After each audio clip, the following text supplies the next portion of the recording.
82 number وَنُؤْمِنُ بِالْبَعْثِ وَجَزَاءِ الْأَعْمَالِ يَوْمَ الْقِيَامَةِ، اور ہم اس بات پر بھی یقین رکھتے ہیں کہ دوبارہ اٹھائے جائیں گے۔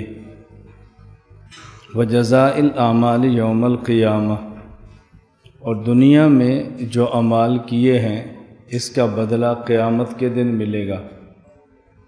وَالْعَرْضِ، قیامت کے دن حساب کے لیے پیش کیا جائے گا۔ والحساب، اور ہر شخص کا تفصیلی حساب ہوگا۔ وقراءۃ الکتاب، ہر شخص اپنا اعمال نامہ پڑھے گا۔ والثواب، دنیا میں نیک اعمال کیے تو اچھا بدلہ ملے گا۔ والعقاب، دنیا میں کفر کیا یا برے اعمال کیے تو اس کی سزا ملے گی۔ والصراط، پل صراط ہوگا جس سے گزر کر جنت میں جائیں گے۔ والمیزان، اور قیامت کے دن ترازو ہوگا جس پر اعمال کو تولا جائے گا۔ والمیزان یوزن فیہ اعمال المؤمنین من الخیر والشر والطاعۃ والمعصیہ، اور اس ترازو پر تمام مومنین کے تمام اعمال کا وزن ہوگا، وہ اعمال خیر ہوں اچھے و شر اور برے، جو اللہ کی بات مانی ہو وہ، والمعصیہ، اور جو نافرمانی کی ہو وہ۔ بعث کا معنی ہے دوبارہ اٹھایا جانا۔ میں یہ بات پہلے بتا چکا ہوں کہ موت کے بعد قبر میں اعادہ روح ہوتا ہے، 3 سوال اور اس کے جواب ملتے ہیں، جواب دے یا جواب نہ دے۔ اس کے بعد بصورت نیند اس پر موت طاری کر دی جاتی ہے، یعنی اس میں حیات ہوتی ہے لیکن حیات نظر نہیں آتی، حیات مخفی ہوتی ہے۔ جس طرح دنیا میں حیات نظر آتی ہے یوں نہیں ہوتی۔ پھر قیامت کے دن ان کو اٹھایا جائے گا۔ یہاں دیکھو لفظ الباس کا ہے، یہ حیا کا نہیں ہے، باس کا ہے۔ اٹھایا جائے گا یعنی حیات پہلے ہوگی لیکن وہ حیات ظاہری نہیں ہوگی۔ اب ان کو اس طرح کھڑا کر دیا جائے گا کہ ظاہری حیات ہوگی اور حیات نظر بھی آئے گی۔ قیامت کے دن اعمال کا بدلہ ملے گا۔ دنیا دار الاعمال ہے، آخرت دار الجزا ہے۔ انسان دنیا میں اعمال کرتا ہے اپنی حیثیت کے مطابق، اللہ قیامت کے دن جزا دیں گے اپنی شان کے مطابق۔ کیونکہ انسان کی حیثیت محدود ہے اس لیے اس کا عمل بھی محدود ہے، اور چونکہ اللہ کی شان غیر محدود ہے اس لیے اللہ کی طرف سے دیا جانے والی جزا بھی وہ غیر محدود ہوگی۔ یہ محدود اور غیر محدود انسانی علم کے اعتبار سے ہے کہ انسانی علم کے اعتبار سے چونکہ غیر محدود ہے اس لیے جزا بھی غیر محدود ہوگی، جس کو رسول اکرم صلی اللہ علیہ وسلم نے اپنے مبارک ارشاد میں یوں فرمایا کہ جنت ایسی ہوگی کہ جو کسی کان نے نہ سنی ہے نہ کسی آنکھ نے دیکھی ہے، نہ کان نے سنا نہ ہی کسی آنکھ نے دیکھا، ولا خطر علی قلب بشر، اور نہ ہی اس کا کوئی بشر تصور کر سکتا ہے، یہ نہ ہی کسی دل پر اس کا کھٹکا ہوگا کہ ایسی بھی ہو سکتی ہے، انسان کے تصور سے ماورا۔ تو یہ چونکہ اللہ اپنی شان کے مطابق دے رہے ہوں گے اس لیے اللہ ایسی جزا عطا فرمائیں گے۔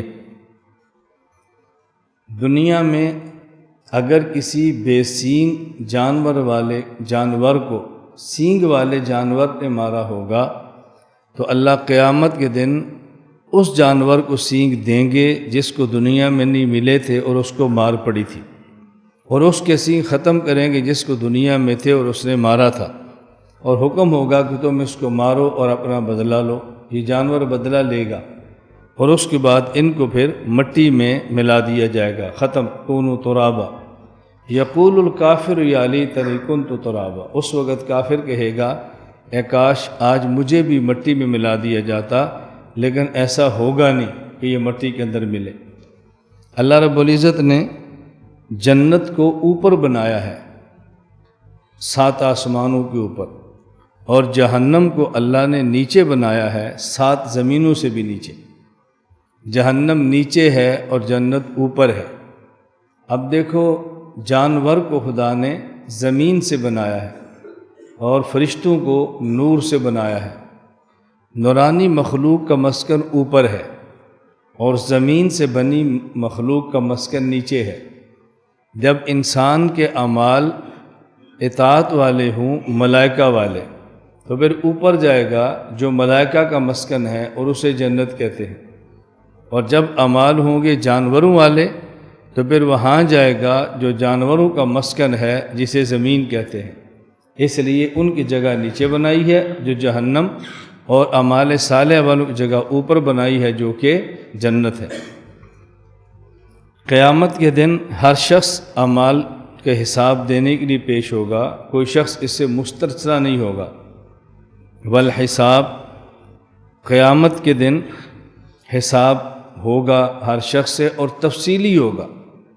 قیامت کا دن بہت عجیب ہوگا۔ حضرت آدم سے لے کے قیامت تک آنے والا آخری انسان، انبیاء علیہ السلام تو اس سے مستثنی ہوں گے، اور غیر انبیاء سے تفصیل سے حساب ہوگا، اور ایک ایک بندے سے حساب ہوگا۔ پہلے ایک، پھر دوسرا، پھر تیسرا، پھر چوتھا، پھر پانچواں، پھر چھٹا، یوں حساب ہوگا قیامت کے دن تمام لوگوں سے۔ اللہ ہم سب کی حفاظت فرمائے۔ لیکن سب سے پہلے قیامت کے دن حساب ہوگا اس آخری امت کا، اور سب سے پہلے جنت میں آخری امت جائے گی۔ بظاہر اس پہ اشکال ہے کہ جو پہلے آیا اس کا حساب پہلے ہو، اور جو بعد میں آیا ان کا حساب بعد میں ہو۔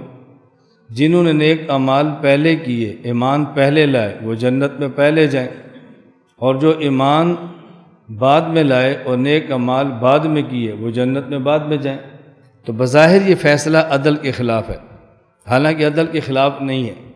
کیوں؟ ہم نے جس پیغمبر کا کلمہ پڑھا ہے وہ پیغمبر نبی اول بھی ہیں اور نبی آخر بھی ہیں، تو دیکھنے میں آخر ہیں، در حقیقت اول ہے۔ پھر وہ پیغمبر ایسے ہیں کہ جن کی نبوت ذاتی ہے اور باقی انبیاء کی عرضی ہے۔ تو جن نبیوں کو نبوت ملی ہے وہ بواسطہ حضرت محمد مصطفیٰ صلی اللہ علیہ وسلم ملی ہے۔ تو اس کا مطلب کہ ان نبیوں پر ایمان لانے والے اگرچہ اس نبی پہ ایمان لا رہے ہیں کہ جس کی ظہور نبوت پہلے ہو رہی ہے، لیکن اس کی نبوت بھی تو حضور کا صدقہ ہے۔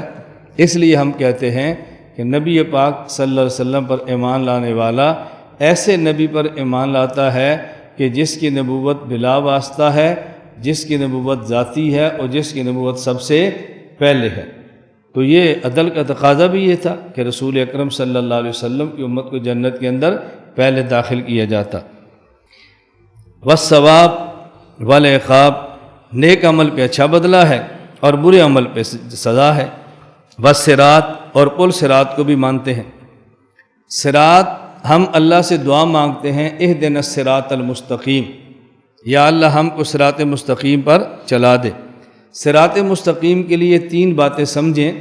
نمبر 1 صراط مستقیم کا معنی، نمبر 2 صراط مستقیم کی علامات، اور نمبر 3 صراط مستقیم پر چلیں تو انعامات۔ صراط مستقیم کا معنی کیا ہے؟ ہمارے ہاں اردو میں 3 لفظ ہیں۔ نمبر 1 حد سے گزر جانا، نمبر 2 حد سے اتر جانا، نمبر 3 حد پہ رہنا۔ اس کو عربی زبان میں کہتے ہیں حد سے گزر جائے تو افراط ہے، حد سے اتر جائے تو تفریط ہے، اور حد پر رہے تو اعتدال ہے۔ اور اس کو شریعت میں کہتے ہیں حد سے گزر جائے تو الحاد ہے، اور حد سے اتر جائے تو بدعات ہے، اور حد پہ رہے تو صراط مستقیم مسلک اہل سنت والجماعت ہے۔ یہ صراط مستقیم کا معنی ہے۔ نمبر 2 صراط مستقیم کی علامات وہ 3 ہیں۔ نمبر 1 النبیین، انبیاء، نمبر 2 صدیقین، صحابہ، نمبر 3 شہداء، اور نمبر 4 الصالحین، اولیاء۔ یہ 4 علامات اللہ نے صراط مستقیم کی بتائی ہیں۔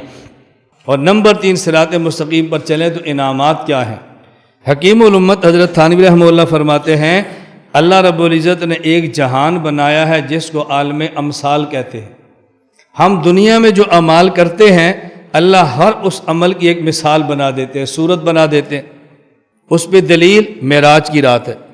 رسول اللہ صلی اللہ علیہ وسلم نے دیکھا ایک تنور کی طرح جگہ ہے، نیچے کھلی ہے اوپر سے بند ہے، ننگے مرد اور ننگی عورتیں اس میں جل رہی ہیں، آگ ان کو اوپر لاتی ہے، جب منہ کے قریب آتی ہے پھر آگ پھر نیچے لے جاتی ہے۔ یہ کون ہیں؟ فرمایا زنا کرنے والے مرد اور زنا کرنے والی عورتیں ہیں۔ یہ زنا کی صورت مثالیہ ہے۔ کچھ لوگوں کو دیکھا کہ وہ تازہ گوشت چھوڑ کے بدبودار سڑا ہوا گوشت کھا رہے ہیں۔ کہا یہ کون ہے؟ کہا جو شادی ہونا کے باوجود مرد ہو یا عورت پھر بھی زنا کرے، تازہ فریش گوشت موجود ہے اور سڑا ہوا گوشت کھا رہا ہے، یہ شادی شدہ کے زنا کی صورت مثالیہ ہے۔ اسی طرح آپ کو شراب خور دکھائے گے، سود خور دکھائے گے اور زکوٰۃ نہ دینے والے دکھائے گے، اور قیامت کے دن اللہ ایک مینڈے کو ذبح کریں گے اور فرمائیں گے یہ موت ہی جس کو ہم نے آج ختم کر دیا ہے، تو موت کی صورت مثالیہ مینڈا ہے۔ حضرت ثانی فرماتے ہیں اسی طرح دنیا میں صراط مستقیم کیا ہے؟ افراط اور تفریط سے بچ کے اعتدال پہ چلنا، یہ بڑا ہی مشکل ہے۔ اور پل صراط وہ ہے کہ 500 سال گزرتے ہوئے 500 سال چڑھتے ہوئے 500 سال گزرتے ہوئے 500 سال اترتے ہوئے، یہ 1500 سال کی مسافت۔ اور آگے فرمایا احد من السیف، تلوار سے تیز، ادق من الشعر، اور بال سے زیادہ باریک ہوگا۔ یہ پل صراط کیا ہے؟ فرمایا دنیا میں افراط اور تفریط سے بچ کے اعتدال پہ چلنا نہایت مشکل ہے، اور اس کی عملی، اس کی صورت، اس کی عالم مثال میں جو صورت ہے اس کو پل صراط کہتے ہیں۔ یہ عمل بہت مشکل ہے، یہ دنیا میں کرنا آپ کے ذمہ ہے۔ اس پل صراط سے جو اس کی صورت مثالیہ ہے چلنا بہت مشکل ہے۔ اللہ فرماتا ہے وہ میرے ذمہ ہے۔ وہ کس کے ذمہ ہے؟ میرے ذمہ۔ ایک ہے صراط مستقیم کا معنی اعتدال، ایک ہے صراط مستقیم کی علامتیں 4، اور ایک ہے صراط مستقیم پر چلیں تو انعام، وہ ہے پل صراط۔ وہ کیا ہے؟ پل صراط۔ کیونکہ صراط مستقیم پہ چلنا مشکل ہے نا، تو پل صراط پہ چلنا کتنا مشکل ہے۔ صراط مستقیم پہ آپ چل جائیں، پل صراط سے اللہ گزار دیں گے۔ والصراط والمیزان والمیزان یوزن فیہ اعمال المومنین، عجیب جملہ کا ہے، اس کو ذرا سمجھیں ہم۔ پہلے فرمایا والمیزان، اور قیامت کے دن ترازو ہے، اس کو بھی ماننا چاہیے۔ آگے والمیزان یوزن فیہ اعمال المومنین، یہ دوبارہ جملہ کیوں لائے ہیں؟ والمیزان سے تو ترازو سمجھ آ گیا تھا۔ امام طحاوی بات سمجھانا چاہتے ہیں، قیامت کے دن اعمال کو گنا نہیں جائے گا، قیامت کے دن اعمال کو تولا جائے گا۔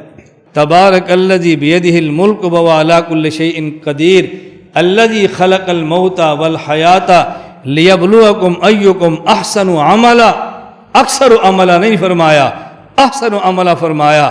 اللہ قیامت کے دن یہ نہیں دیکھیں گے کہ کس نے اعمال زیادہ کیے ہیں، اللہ یہ دیکھیں کس نے اعمال اچھے کیے ہیں۔ وہاں اعمال کی گنتی نہیں ہوگی، اعمال کو تولا جائے گا۔ لا الہ الا اللہ، لا الہ الا اللہ، لا الہ الا اللہ، ما لنا رب سوا۔ لا الہ الا اللہ، لا الہ